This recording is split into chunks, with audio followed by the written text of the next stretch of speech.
get into the finale of the men's tournament.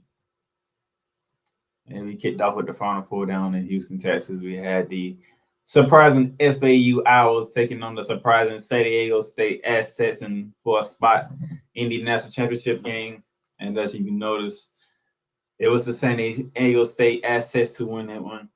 On a Lamar Hunt buzzer beater after FAU's attempt to seal the game was blocked. A back and forth affair.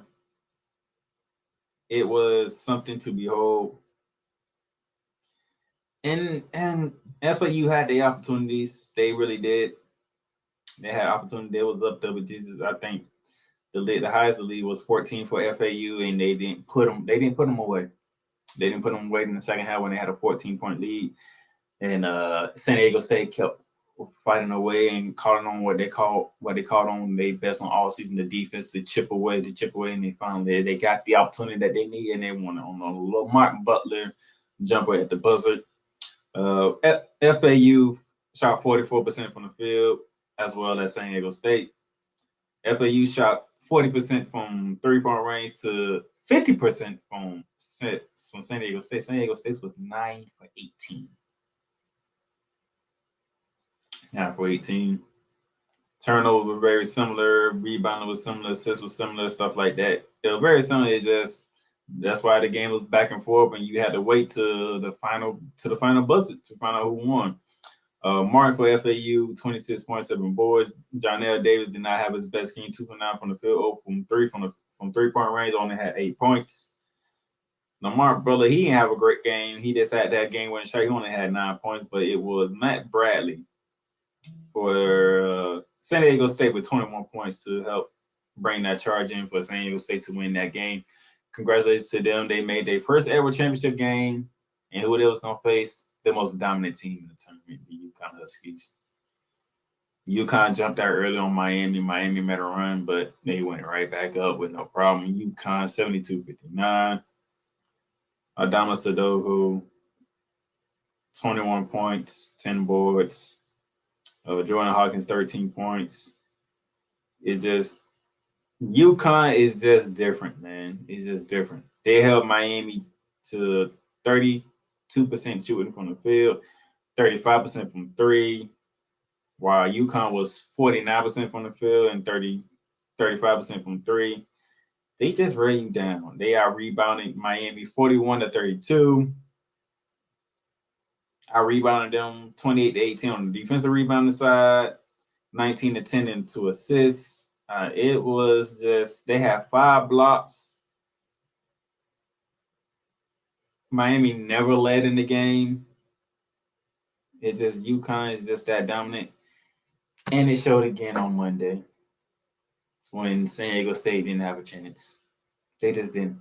UConn, the most dominant team in the land. 76-59. This time you had a full team effort from UConn. Sadoho, 17 points, 10 boards. Hawkins, 16 points. Newton, 19 points, 10 boards.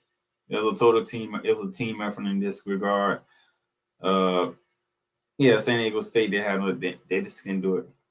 San Diego State led by 4 points, was the largest, and UConn led as much as 17. As you can see, that's how much they won by. UConn held San Diego State to 32% shooting from the field, 26% from three, while UConn shot 43% from the field, 35 from three. I rebounded them by 6 on the board, 40-34. They had a 30-22 advantage on the defensive rebounding, 13-7 advantage in assists, 6 blocks in this one. It was just remarkable. So, the 5th time in program history, the UConn Huskies have won the national championship. But before I get to that, congratulations to ESPN fan 3974711691. Name on it, Black Life.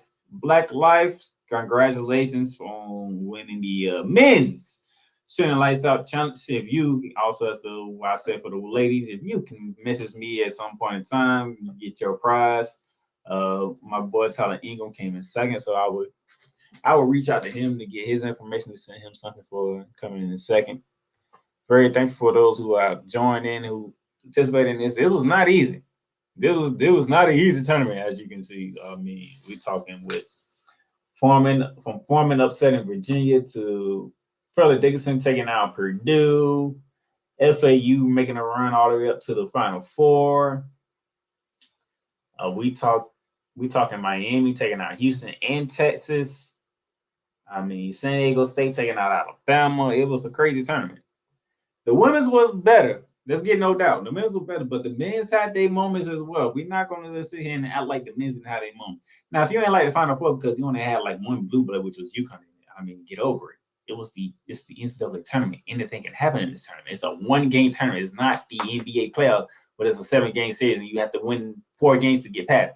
If the best team don't show up on that particular night, they can happen. Purdue got taken out in the first round. Become the second number 1 seed to lose to a 16 seed. On the 5th year anniversary of Virginia being the first one. And speaking of the Virginia on the 5th year anniversary, they got taken out by Foreman in the first round, a 13 seed. Okay? Creighton made a trip to the Elite 8 for the first time. San Diego State made the Elite 8 and took out Alabama. FAU to the Final Four. San Diego State to the Final. Miami made their first ever Final Four. They had to go through Houston and Texas to get there. It was like the 3 teams had an easy road. They had to go through some tough challenges. FAU got past a physical Tennessee team and then got past one of the best performing players in the tournament, and Marquise Noel and Kansas State to get to the Final Four. So this was both tournaments were intriguing. Just the women was more into it. The women's had more of the flair in it than the men, but both tournaments were fabulous. Both tournaments were fabulous. So congratulations to the UConn Huskies for winning it. They have opened up the next season as the favorites. I had that article. Let me give you the odds for that. What was the actual odds for them to repeat? Which no team has repeated since the Florida Gators did it in 2006, 2007.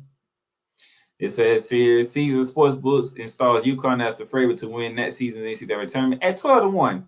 Kansas is next at 15-1, followed by UCLA and Duke tied at 16-1, and then finish it off by Kentucky at 18-1. So that's one thing. They are already looking at UConn repeating.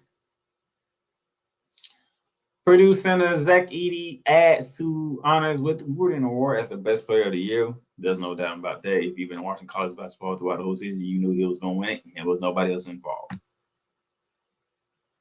Duke freshman Derek Lively II has said he would enter the NBA draft after one season with the Duke Blue Devils. He's going pro. Projected somewhere in the first round. He made that a borderline lottery pick. Borderline lottery pick to me. But we shall see where he goes and how he does in the workouts. Wisconsin Trey Wayne says he's returning for a field season. That's a good thing for UConn, for Wisconsin. You get one of your top scorers back. That should help get the ship back right to, because when you look at Wisconsin, you think basketball, and they haven't been living up to what they've been doing in past years.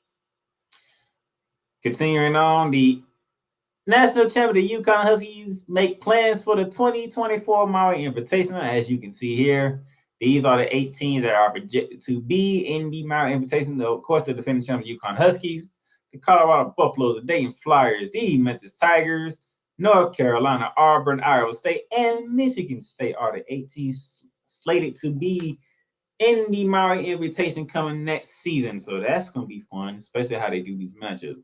Who does UConn play first? Who does North Carolina play first, and such and such? Who do we get to see Penny Hardaway and Bruce Pearl matchup with Auburn and Memphis? That's going to be something to see. What if it's Penny Hardaway and the Memphis Tigers going against Tom Izzo and the Michigan State Spartans? Just saying. It's a good matchup. I like what I'm seeing here. Very, very intriguing here that we're seeing this, okay? So I'm looking forward to the Maui Invitation next year because I want to see who matches up against who And what coaching matchup do we get? Dan Harvey versus Hubert Davis, UConn, North Carolina matchup. Just throwing matchups out there. When they get down to the time, they'll figure it out and get it together, and they'll have it posted and ready for us to talk about. But it's intriguing to think about. It's very intriguing to think about. And shout out to Dayton representing DA10. They got one major in there. I respect that. It's going into the sea, but you got your Blue Bulls, you got UConn, you got North Carolina, and you got Michigan State up in there. You got to me who should be a Hall of Fame coach in Bruce Pearl in there. Okay, you got Penny Hardaway in there. It's gonna be interesting to watch to see. But that's pretty much all I got for the college basketball side for the men. So one more time, congratulations to the UConn Huskies, your fifth national championship in program history. The second time you have won it in I want to say the fourth time you won it in the state of Texas, and the second time you won it in the city of Houston. Dan Hurley and the UConn Huskies put on a tremendous team, a team that to me have showed the dominance I have never seen before. Lights in the tournament. I have never seen a team dominate the NCAA tournament like UConn did, and there was a 4 seed. They won every game by at least 15 points. It was a truly dominant performance. So congratulations to y'all. Congratulations to Molly Karen, Dan Orlowski, Ray Allen, any UConn alum. Celebrate. Your boys done it. They brought the championship back to the state of Connecticut. Celebrate it. You deserve it. Congratulations.